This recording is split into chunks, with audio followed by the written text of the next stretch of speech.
komarci su veliki napasnici, a osim što ometaju ljude, mogu prenijeti i razne bolesti.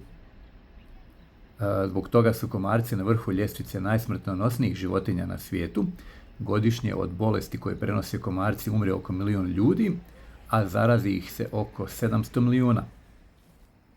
Kada komarac ugrize osobu, može prenijeti uzročnike bolesti koji su određeno vrijeme boravili u njegovom organizmu, a to mogu biti malarija, denga, groznica, žuta groznica, zika virus i druge vrste insekata mogu biti opasne za ljude, a tako i za životinje, a naročito dok se nalazimo negdje u prirodi, poput ovog tu okruženja.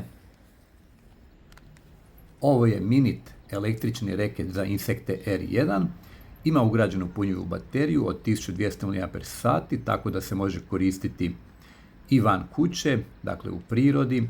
Na sebi inače ima 2 prekidača, odnosno 2 različita načina rada, automatski u kojem neprekidno radi i ručni gdje se na pritisak tipke dakle mogu loviti i spaljivati različiti insekti i komarci.